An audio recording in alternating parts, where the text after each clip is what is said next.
standing up for what's right. The news starts now. I saw her go over the hood of the car and bounce off the windshield. I mean, tonight, a mother's emotional as she tells us about the moment her little girl's hit by a car. We want you to hear more in case you can help police find their suspect.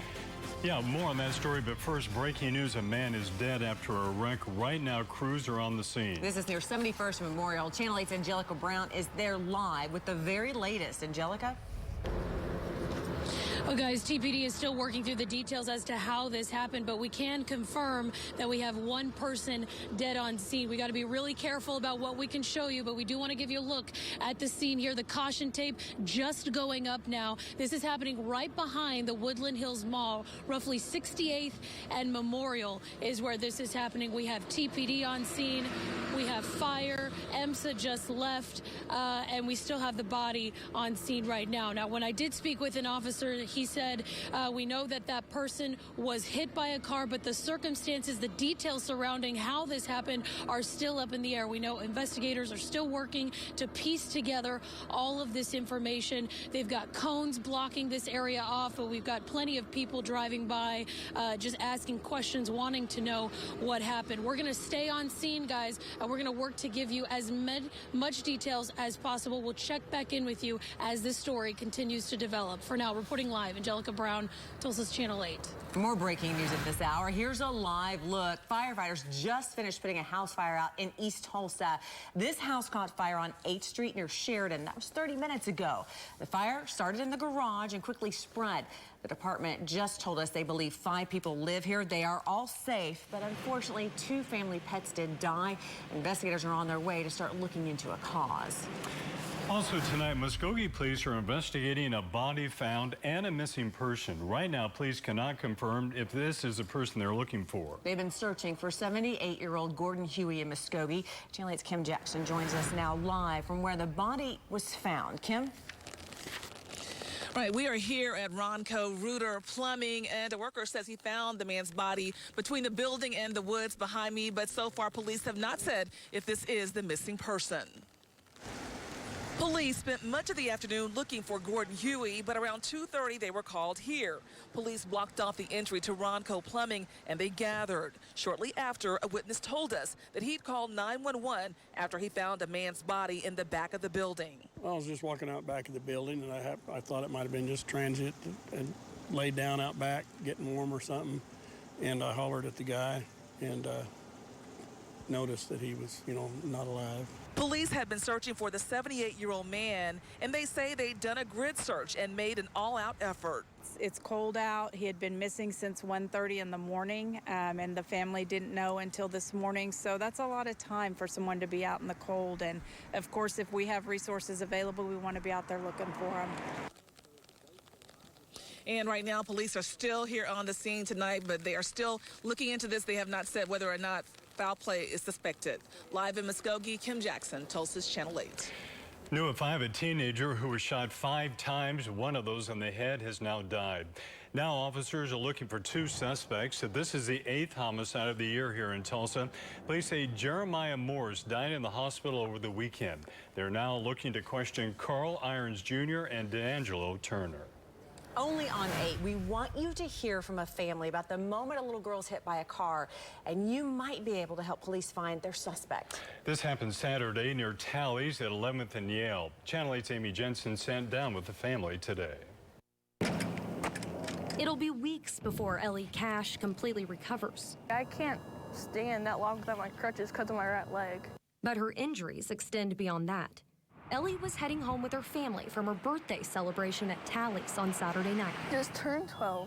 She walked across 11th Street, and her grandma says out of nowhere, a car ran a red light and hit her. It literally rolled her onto the hood of the car. She hit the windshield of the car, through her. The car was heading west on 11th Street. Witnesses told police the driver slowed down when they hit Ellie, but then kept going, leaving a child on the side of the road.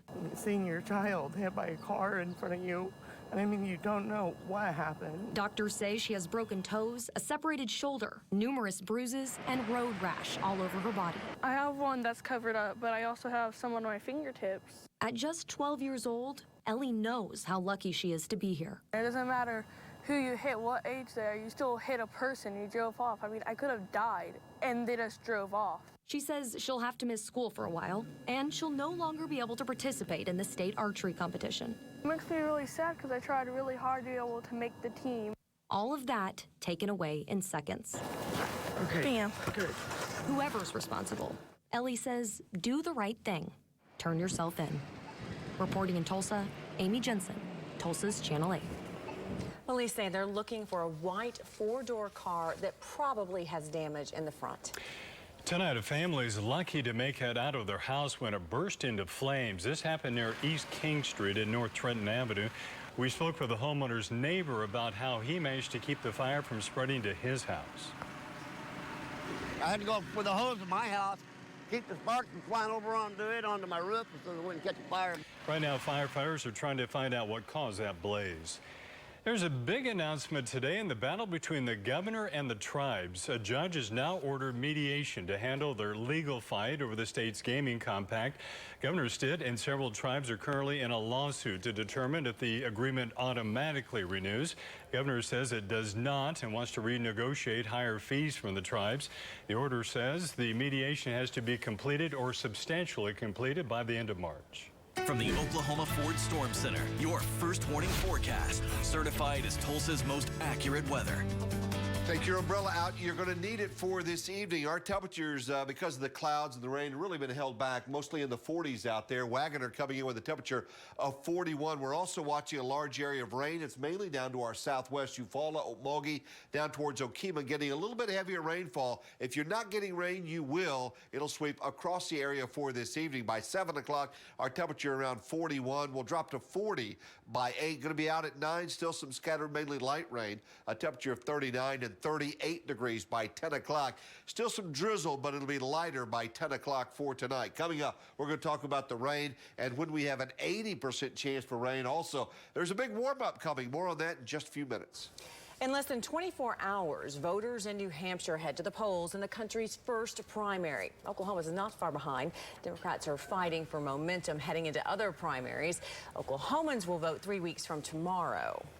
Only on 8, we have an exclusive interview now with a key White House aide to discuss how the president is handling their message after the Senate trial. Channel 8 national correspondent James Rosen has more. In recent days, the White House strategy for how to frame the impeachment episode for the purposes of the president's re-election campaign this fall has begun to emerge. President Trump argued Monday impeachment drained resources from valuable initiatives. We're doing a big infrastructure potential deal. We need the votes of Democrats.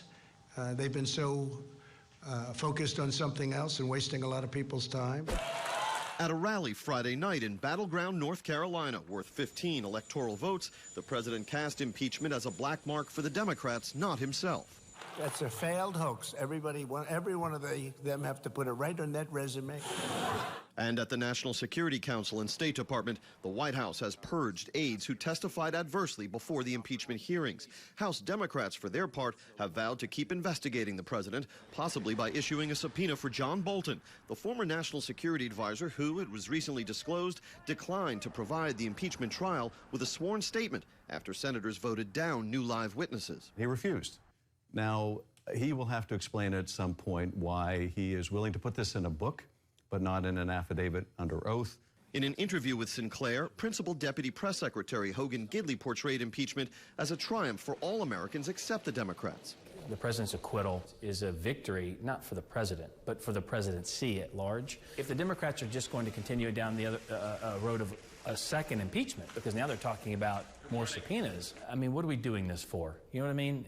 The Republican Party, the president, are purely focused on results. And sadly, the other side hasn't. And I think history will show that. The Democrats maintain impeachment will stain the president's record forever.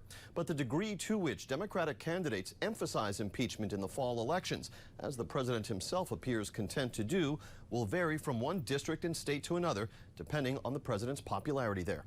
In Washington, James Rosen. The deadly coronavirus continues to spread across the world. And an Oklahoma man and his family are coming back home after being stuck in China for days. Plus a historic night at the Oscars. We're looking at some of the iconic moments from the awards show. That's the next weather maker getting pretty close, a mixture of some wintry weather across the Northwest. An update on our forecast for tonight and the rest of the week's coming up. Tonight at 6, a sheriff is calling the feds on his department. He's trying to get to the bottom of what happened when a man dies inside the jail.